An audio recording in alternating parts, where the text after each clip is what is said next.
Hello guys. आज का हमारा टॉपिक है ब्लू स्क्रीन एरर, जिसे हम ब्लू डंप एरर भी बोलते हैं और इसे हम ब्लू स्क्रीन ऑफ डेथ भी बोलते हैं। तो इस तरह के आपने प्रॉब्लम अपने लैपटॉप या डेस्कटॉप में आई होप आपने फेस की होगी। इस तरह आपका चलते चलते आपके विंडोज़ में ऐसी प्रॉब्लम आ जाती है और ये आपने गौर किया होगा, कभी कभार तो वन टाइम आती है, कभी कभार मल्टीपल टाइम आती है। तो हम कैसे इसे हम जो है ठीक कर सकते हैं। तो आइए इस वीडियो में समझने की कोशिश करते हैं। तो सबसे पहले तो ये ब्लू डंप एरर होता क्या है। तो ब्लू डंप एरर बेसिकली जब आपके विंडोज़ के अंदर में कुछ सॉफ्टवेयर या हार्डवेयर रिलेटेड इश्यूज होता है जो कि ऑपरेटिंग सिस्टम को रन करने में प्रॉब्लम क्रिएट करता है, तो उस केस में विंडोज़ क्या करता है, एक ब्लू डंप एरर आपके स्क्रीन पे शो कर देता है और आपका सारा प्रोसेस जो आप एक्टिविटी कर रहे थे वो क्लोज हो जाता है। तो ब्लू डंप एरर में बेसिकली किस किस टाइप की प्रॉब्लम्स होती हैं, किस किस तरह की प्रॉब्लम्स आती हैं और कैसे हम इसे ट्रबल शूट कर सकते हैं और किन किन वजह से ये प्रॉब्लम आती है, इसे हम डिस्कस करते हैं। तो जैसे कि मैंने यहाँ पे लिखा हुआ है कि ये जो ब्लू डंप एरर है वो सॉफ्टवेयर और हार्डवेयर दोनों से रिलेटेड होता है। तो इसके जो केसेस होते हैं होने के वो मल्टीपल केसेस होते हैं। तो हमें वन बाय वन जो है परफॉर्म करके एक्टिविटी परफॉर्म करके चेक करना होता है कि किसकी वजह से प्रॉब्लम आ रही है। तो मैं प्रॉब्लम को रेक्टिफाई करने से पहले मैं आपको एक एनालिसिस दिखाना चाह रहा हूँ। ये एनालिसिस है क्या, बेसिकली जब ये ब्लू डंप एरर आता है तो मोस्ट ऑफ द केस किससे प्रॉब्लम्स होती है, ये उसका एक्चुअल मैंने इसको जो है रेडी किया है। तो किस किस तरीके से किन किन जगहों से मेनली प्रॉब्लम आती है उसे हम देखते हैं। तो जैसे आप देख रहे हैं 70% जो प्रॉब्लम आती है वो थर्ड पार्टी ड्राइवर कोड की वजह से आती है। Third party driver code basically कि आपने कोई थर्ड पार्टी एप्लीकेशन अपने कोई स्पेसिफिक पर्पस के लिए इंस्टॉल किया है और वो आपकी विंडोज़ के साथ आपके हार्डवेयर के साथ कंपैटिबल नहीं हो पा रहा। तो उस केस में ये आपको प्रॉब्लम देखने को मिलती है। Most of the time issues यही होता है। तो इसको हम कैसे करेंगे रिजॉल्व, तो इसको हम आगे की इस वीडियो में देखेंगे हम कैसे इसे रिजॉल्व करेंगे। 10% जो इश्यूज होता है वो हार्डवेयर आपकी रैम से, आपकी हार्ड ड्राइव से, या आपने कोई एक्सटर्नल जो है डिवाइस लगाया उसकी वजह से प्रॉब्लम होता है। और 5% माइक्रोसॉफ्ट कोड की वजह से कि माइक्रोसॉफ्ट कोड प्रॉब्लम कर रहा है। और आपका 15 जो है अननोन होता है। तो ये जो लास्ट के दोनों केस है उस केस में हम जनरली क्या करते हैं, विंडोज़ को चेंज कर देते हैं। और बाकी ऊपर के केस में हम लोग क्या करते हैं, इसमें ट्रबल शूटिंग स्टेप्स करते हैं और इससे होपफुली प्रॉब्लम रिजॉल्व हो जाती है। तो आइए हम देखते हैं इसके बाद कि सॉफ्टवेयर और हार्डवेयर रिलेटेड इश्यूज़ क्या क्या होते हैं। तो पहले हम सॉफ्टवेयर रिलेटेड इश्यूज़ के बारे में देखते हैं कि सॉफ्टवेयर से क्या क्या प्रॉब्लम्स आती हैं। सबसे पहले जैसे मैंने बताया ये बेसिकली थर्ड पार्टी सॉफ्टवेयर है। थर्ड पार्टी सॉफ्टवेयर की आपने कोई सॉफ्टवेयर इंस्टॉल किया, वो इंस्टॉल तो हो गया लेकिन वो आपकी विंडोज़ के साथ कंपैटिबल नहीं हो पा रहा, आपकी विंडोज़ के साथ, आपके हार्डवेयर के साथ। होता क्या है कि जनरली हम लोग सॉफ्टवेयर डाउनलोड तो कर लेते हैं लेकिन हम उसकी मिनिमम हार्डवेयर रिक्वायरमेंट वो हम उसे चेक नहीं करते। तो कभी भी सॉफ्टवेयर आप इंस्टॉल करें तो उसमें पहले इंटरनेट पे जाके इसकी ये सर्च कर ले कि उसकी मिनिमम जो है हार्डवेयर की और सॉफ्टवेयर की रिक्वायरमेंट क्या है, उसे आप चेक करें, उसके बाद ही कोई सॉफ्टवेयर इंस्टॉल करें। ठीक है। या आपने अगर ये प्रॉब्लम अगर फ़र्स्ट टाइम फेस कर रहे हैं तो आप अगर कर रहे हैं तो एक बार विंडोज़ को आप सेफ मोड में जो है ऑन करके चेक कर लीजिए। अगर वहाँ पे भी इशू नहीं आ रहा, दैट मीन्स कि जो आपने तब आप डेफिनेटली श्योर हो जाएंगे कि प्रॉब्लम्स आपके जो आपने रिसेंटली सॉफ्टवेयर इंस्टॉल किया उससे है।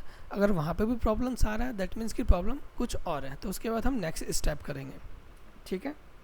सेफ मोड में हम लोग विंडोज़ 10 में कैसे जाते हैं, इसका लिंक मैंने जो है वीडियो के डिस्क्रिप्शन में डाल दिया, वहाँ जाके एक बार आप चेक कर लीजिएगा अगर आपको नहीं पता तो।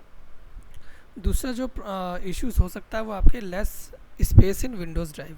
जैसे क्या होता है कि अगर आपकी विंडोज़ की ड्राइव में स्पेस कम है, मान लो आप कोई एप्लीकेशन यूज़ कर रहे हो, उसको रिक्वायरमेंट है वर्किंग करने के लिए 10 GB की या 20 GB की, अगर आपकी हार्ड ड्राइव में उतना स्पेस नहीं है तो भी आपको ये प्रॉब्लम देखने को मिल सकती है। तो ये आप मेक श्योर कर लीजिए कि आपका हार्ड ड्राइव में स्पेस है या नहीं है विंडोज़ ड्राइव के अंदर में। वायरस अटैक जब भी आपके जो है सिस्टम में वायरस अटैक होता है तो उसकी वजह से भी ब्लू डंप एरर आता है। तो उस केस में आप अपनी हार्ड ड्राइव को स्कैन कर लीजिए, पूरी हार्ड डिस्क को आप स्कैन कर लीजिए। उसके बाद है ड्राइवर्स इश्यूज़। आपके ड्राइवर जब ओल्ड हो जाते हैं और आप उसे किसी नए एप्लीकेशन के साथ यूज़ करते हैं, आप यूज़ नहीं करते, वो तो अपने आप ही विंडोज़ ले लेता है, यूज़ कर लेता है, तो जब वो ड्राइवर्स कंपैटिबल नहीं हो पाते न्यू वर्जन्स के सॉफ्टवेयर के साथ, तो तब भी ये इश्यूज़ आपको देखने को मिल जाते हैं। तो उस केस में आप अपने ड्राइवर को अप टू डेट रखना है, आपने अपनी विंडोज़ को अप टू डेट रखना है। और लास्ट जो प्रॉब्लम हो सकती है वो होती है रजिस्ट्री फाइल करप्ट। आपके अगर विंडोज़ की रजिस्ट्री फाइल करप्ट होगी, आप अगर उसमें कुछ चेंजेस कर रहे हैं या कुछ उसमें मॉडिफाई कर रहे हैं, तो उसकी वजह से भी ये प्रॉब्लम हो सकती है। तो उस केस में आपको विंडोज़ चेंज करनी पड़ेगी, ठीक है। या ओएस करप्ट हो रहा है तो उस केस में भी आपको विंडोज़ चेंज करनी पड़ेगी। तो ये हैं आपके सॉफ्टवेयर रिलेटेड इश्यूज़, इसे आप टेक केयर कर लेंगे तो आपको ये प्रॉब्लम देखने को नहीं मिलेगी, ठीक है।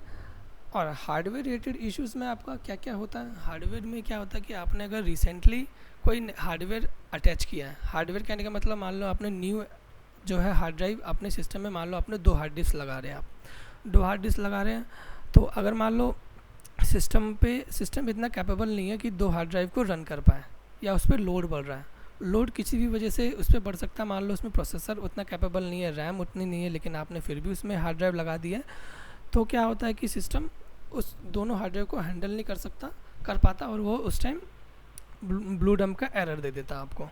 तो ये आपको अगर आपने 2 हार्ड ड्राइव लगा रखे तो एक हार्ड ड्राइव लगा के चेक करिए, ठीक है।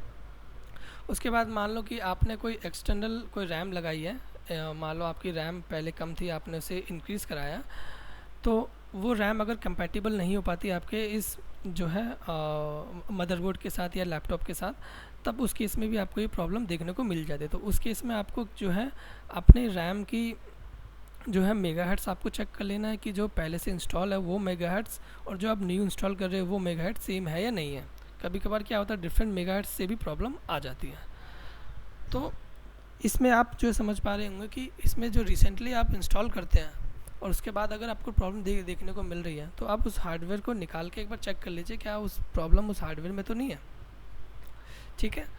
उसके बाद प्रॉब्लम आपके हार्ड डिस्क में बैड सेक्टर की भी हो सकती है। अगर आपके हार्ड डिस्क में बैड सेक्टर हो गए हैं और जो है जिसकी वजह से आपको ब्लू डंप का एरर देखने को मिल सकता है, तो हम हार्ड डिस्क में बैड सेक्टर को जो है कैसे चेक कर सकते हैं या नहीं, तो उसको चेक करने का मैंने एक वीडियो लिंक अपने वीडियो के डिस्क्रिप्शन में डाल रखा है, वहाँ जाके आप चेक कर लीजिए कि कैसे हम बैड सेक्टर चेक करते हैं और कैसे हम उसे रिपेयर कर सकते हैं, ठीक है।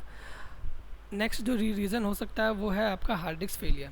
अगर आपकी हार्ड डिस्क में प्रॉब्लम्स आ रही है, बार बार डिटेक्ट कर रहा है इंटरनली, तो ये आपका ब्लू डंप एरर आपको देखने को मिल सकता है। तो एक बार चेक कर लीजिए आपकी हार्ड ड्राइव प्रॉपर वर्क कर रही है या नहीं कर रही, दूसरी हार्ड ड्राइव लगा के भी आप चेक कर सकते हैं। रैम फॉल्टी, आपने अगर मल्टीपल रैम लगा रखी है अपने जो है लैपटॉप डेस्कटॉप में, उसमें से अगर कोई एक रैम में भी प्रॉब्लम होती है तब भी ब्लू डंप का एरर आपको देखने को मिल जाता है। तो आप 1 बाय 1 आप एक रैम लगा के चेक कर लीजिए कि प्रॉब्लम आपके रैम से तो नहीं है, ठीक है।